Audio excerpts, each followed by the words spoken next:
afternoon, viewers. Welcome to our 7th edition of Siasa Cafe, a political program that dissects political events as they happen across the week. And today, our major focus will be on the state of our democracy. We are going to look into depth how is our democracy at Kenya at 62.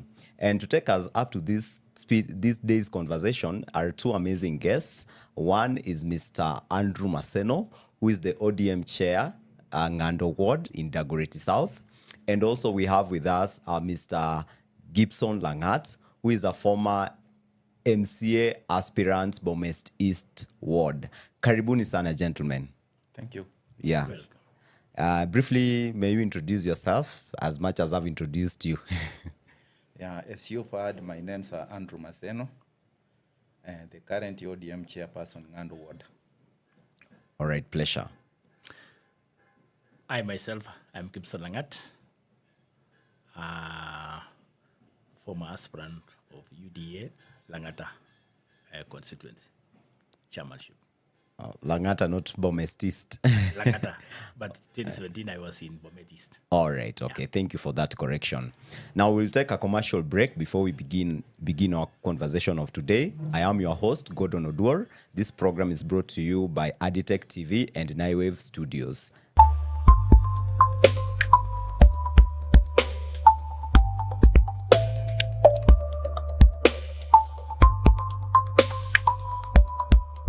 Adtech TV, your world TV, your everything.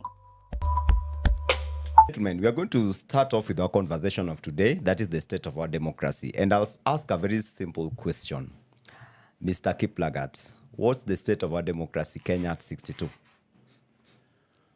In fact, before even I elaborated very much, we have just realized our democracy for a long time since we got independent. But now we are trying to put it in reality. But the thing is, there are some itches on the way. But we are trying as much as possible to overcome that itches and all blocks or roadblocks as far as our democracy is concerned. All right. When you talk about hitches, what exactly are you talking about? You know, since we get independent, we are just realizing the democracy while we are at 50. But all below that 50, we did not even know what was democracy. But now we have learned that, we are in democracy world, whereby we have to exercise it. All right. Yeah. Okay. Mr. Maseno, sir. Yes. We are 62 years old as a nation, and what can you tell of our democracy? I can say that we are really a mature democracy, because in analyzing your maturity, yes, sure, you do that through various avenues. Okay. One of them being trying to measure yourself with your peers. Okay. So as per now, as Kenya, compared with our neighbors who are our peers, Uganda and Tanzania, we are way, way far ahead, more than them. All so right. We can say that we are a mature democracy. What we are experiencing, what we are enjoying, our neighboring countries don't. Okay. So that one gives us some sense of entitlement to maturity at some sense. All right. Yes. Talking about what you are enjoying that they seem not to be enjoying, but you know, Tanzania and Uganda are relatively peaceful and calm, and when you come to Kenya, there's a bit of discomfort. Why would you say that we are much better off than them? Being peaceful and calm does not necessarily indicate that you are democratic.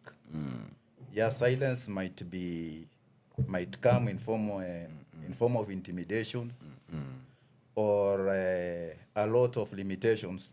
Okay. Maybe if you talk, you have to face some consequences. So people tend to go silent because of that. But with us in Kenya, when you go silent, it's most likely because of your own choice, because we have that right of expressing ourselves. Okay. Yes. All right. Yeah. So that, according to you, that creates some bit of a distinction between us and our neighboring countries, Sure. right? Sure. All right. My second question is, does the current, in the past few weeks or months or year or so, we've realized a bit of an unrest, especially amongst the Gen Z. Does it mean that this unrest tells that we really don't have confidence in our democratic institutions, Mr. Lagat? Yes. During this unrest of Gen Z, we don't say that we don't have confidence in our in some institutions. Okay. No. You know, some of us neglect the constitution.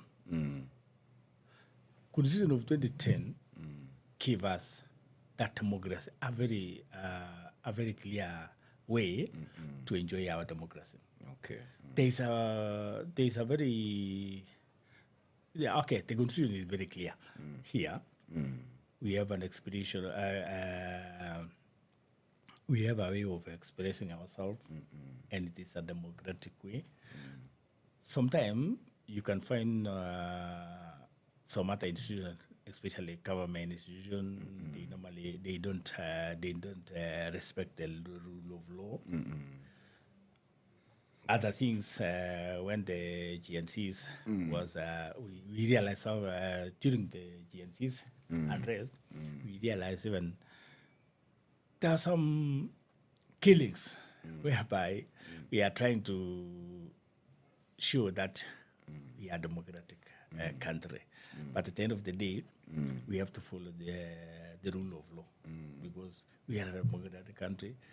Although we have a way of expressing ourselves, we must follow the law. But somebody would argue that the reason why these young people are going in the streets is because they feel that we have the legislatures who should be defending who should be talking on their behalf as their representatives in the August House, but they seem not to be representing their interests and their issues. So they feel the only way is to create havoc and unrest on the streets. To me, I don't understand why the NC are saying we have legislators whom they are not representing them. When we are electing people, when we are electing our legislators, we don't mean that they are going to represent the GNC. Even us, the old people. But the issues that they're raising on social media and outside there are issues that should be handled by the legislators, which apparently legislators have failed to address. So they're out on the streets to put pressure on the government. I don't think that that is an issue. An issue here is we are okay. If I can ask you, during 2009, where okay, not even 2009, 2019, where we had when you find out the difference between our people in 2009 and 2019, whereby we normally do our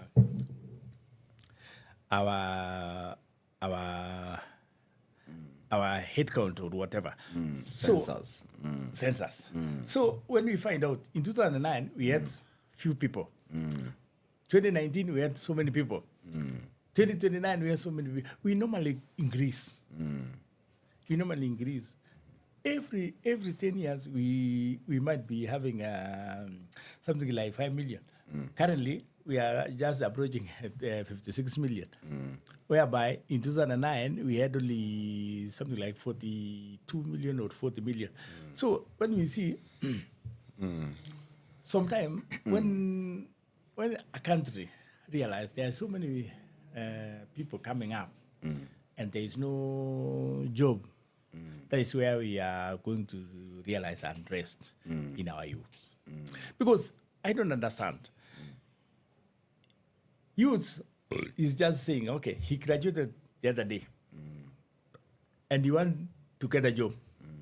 I don't think that Honorable William Ruto start that unemployment since when he joined the office, when he got into the office. No, I don't think so. I think there's a problem because of the population. There's a So, population. so you, according to you, the population is the reason why there's an unrest. Yeah. That is your own opinion. That is my own opinion. All right. Mr. Maseno, sir, do you think that the legislators have failed on their mandate? That's why our young people are always on the streets. As legislation as part and parcel of the democratic institutions. Partly yes. But before I answer that, maybe I can little bit differ with my colleague. Yes, sure. In the sense that he says that the population tends to cause this mayhem. One, the population increase or decrease of a nation or an institution does not determine the level of democracy of that nation or institution. Democracy is democracy. It is either a young democracy or a mature one. Sure. So the population doesn't in any way. In fact, it will be an advantage to a country when a population grows, finding the democratic space active. They will just assimilate, sort of, because it will be an automatic thing. When you come and you find some freedoms, because you are increasing, you will not abuse those freedoms, but you will tend to make them better. Now, coming to The question. There are many factors arising, and one, because we are a democratic country and we boast of a mature democracy, we feel that our democracy is in threat. So the young people, the Gen Zs, doesn't have the laxity like us, the old folks, to sit down and wait for a next step or to be guided. They just see this thing is wrong and they take action. They want to finish. They want to finish right there. You know, with us, we could say, let us say, this thing is wrong, let us wait for our member of parliament. When he visits us over the weekend, we will take all these memoranda to his office, and then he will forward them. But now with the technology, what the MPs, our members of parliament, are doing gets to the minds, or we receive them right away, like just an instant. It's live. So we get them instantly. So our Gen Zs doesn't have that time of waiting till tomorrow. If they just say, if this guy can say this at this particular moment, he's also able to change it right away and denounce the thing if it's wrong. Yes. But now, if I was to be an advocate of the Gen Z in this conversation, looking at how the structure of our parliament, given as one of the democratic institutions, as we had said earlier, you realize that most of them are singing to the tune of the government. Like when the government says it's left, it's left. It's right, it's right. Actually, to a point, we don't even have a strong opposition. Don't you think somehow along the way, those are the reasons why we could be facing what we are facing right now? As I said, it is our democracy that is at stake. There are things that we have seen maybe we haven't gone a step further to air them as the old generation, Okay. generation whatever they call it. But the Gen Zs, they carry the mind of Kenyans into the streets, not specifically theirs. They have seen that our democracy is at stake. Is at stake. There is a threat to this democracy. Okay. So they are airing these grievances. All right. They carry the mind of Kenyans, Okay. not just an age group. All right. Yeah, when they see our parliament being captured by the executive, and they go to the streets to air that, it doesn't mean that that's a need of the Gen Zs. All right. It's a need for Kenyans as a whole. All right. The legislature is at stake. All right. Yeah. Now, my next question is to both of you, but I'll start with Mr. Gibson over here. What, in your opinion, needs to be done to regain confidence in our democratic institutions and also to be able to strengthen our democratic institutions as well? What we have to do for us to be confident with the institution or our institution within our democracy,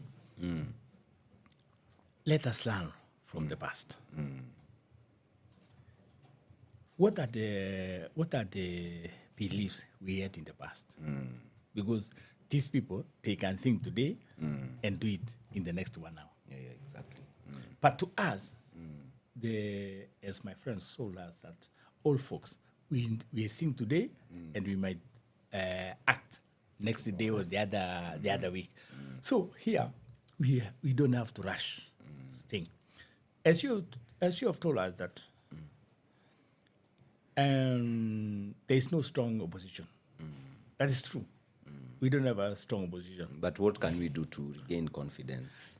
What we can do now to regain confidence is when executive cannot capture the institution of legislation. When we differentiate between the executive and the legislation and the court, that's where we are going to get away with that, with the confidence. That's exactly. Yeah. So that is, from your own opinion, that's my the own way. opinion, All right. Mr. Maseno, what do you think needs to be done to be able to regain that confidence and strengthen our democratic institutions? Simple. I can echo the words of the former Chief Justice, Maraga. Just follow the Constitution to the letter. Let every arm of government act independently, and let's empower these institutions. Let's give the democratic space that is there in our Constitution to the relevant institutions. For example, let's allow the media to do their work.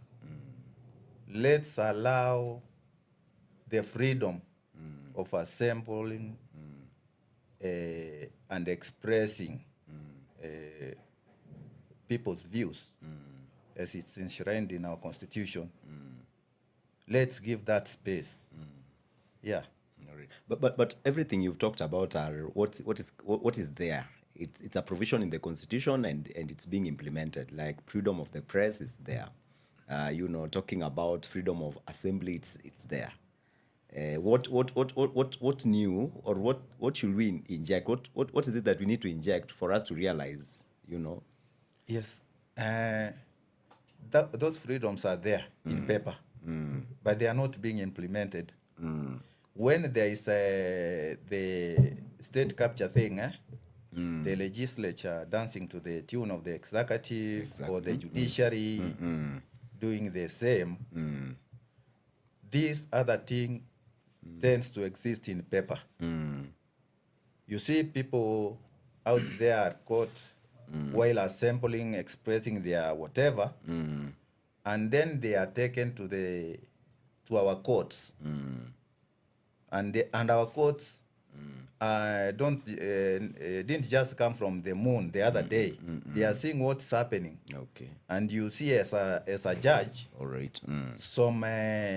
some allegations coming that these guys were caught and they've been booked under the whatever funny mashtakas like terrorism, you see.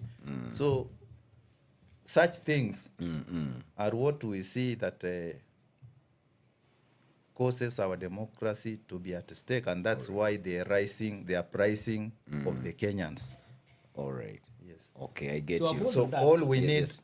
we need is to strengthen those institutions and follow that constitution. All right. Yeah. Yes. To uphold on that, this kind of a provision of you have a right of assembling yourself.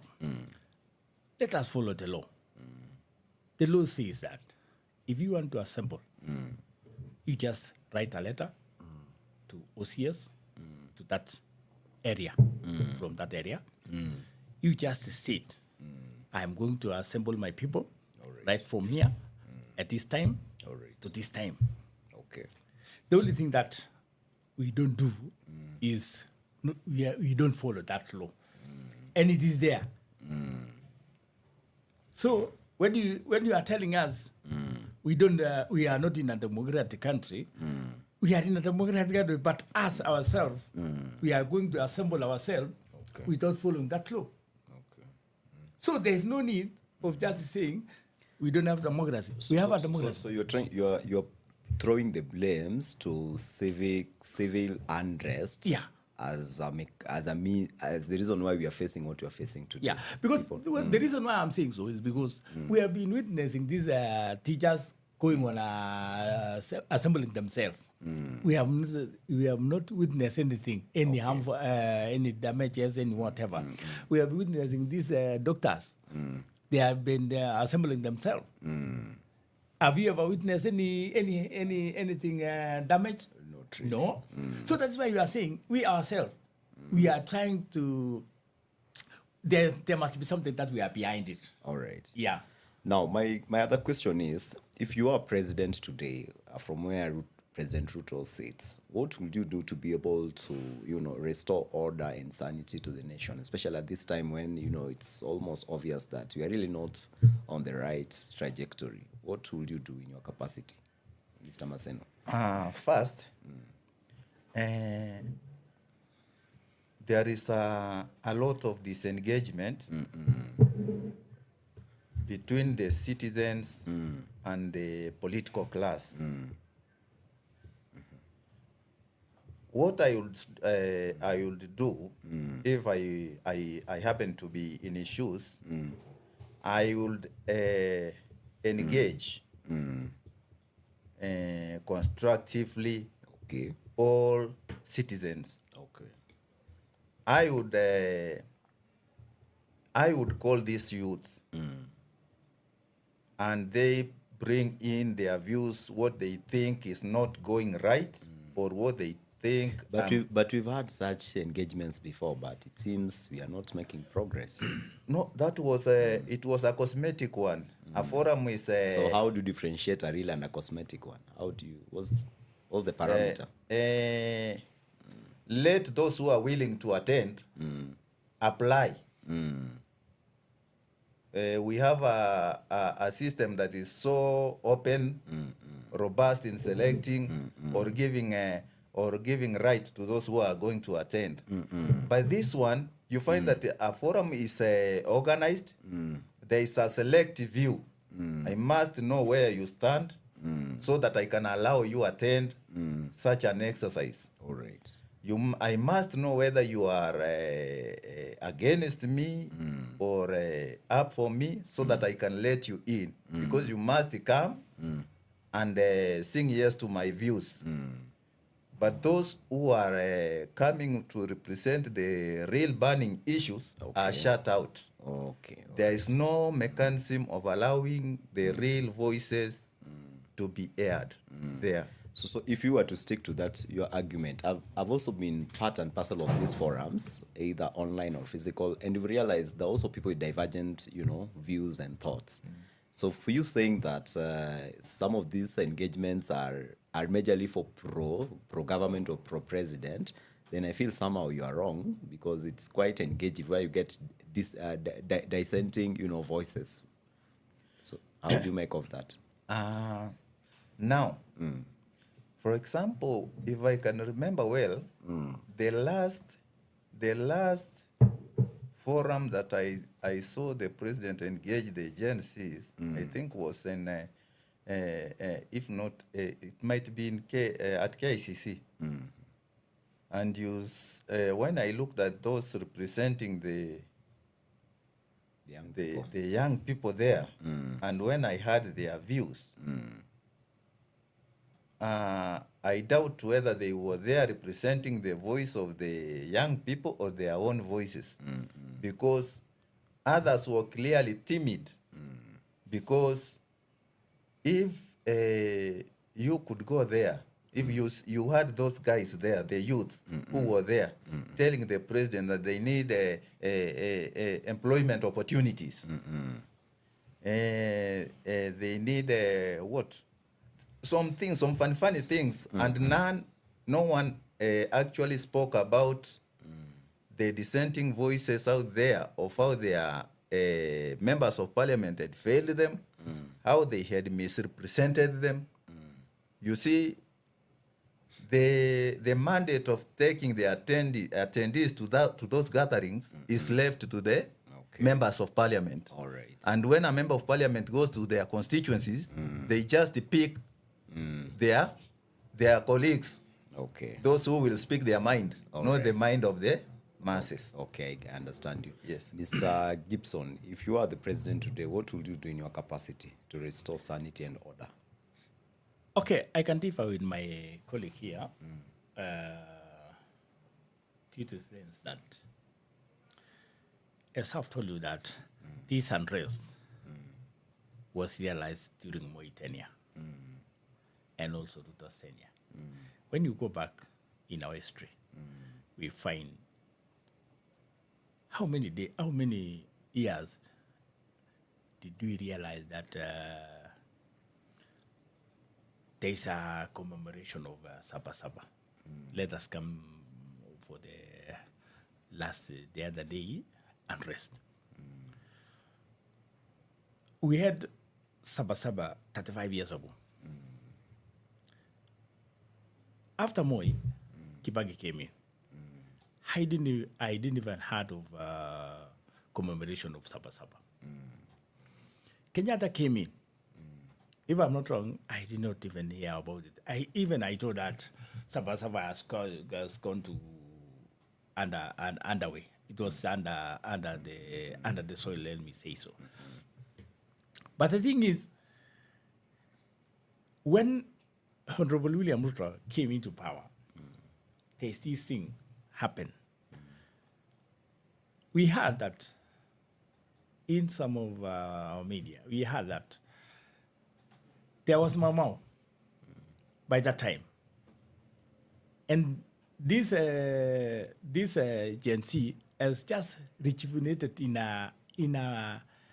such a manner that it's a new one, but the old system was using as a Mau. If I was the president, I can differ with my friend here. So what would you do? For me, you cannot engage with the youths. With the youths. Because even you yourself, if I can ask you, what was the function of my Mau? What was the job of my Mau? You cannot tell me. The reason you cannot tell me is because you don't know even where did it originated. But even if I can ask you right now, what about TNC? Then you can tell me. Yeah, it is very easy to tell me that because you are in that category. Generation.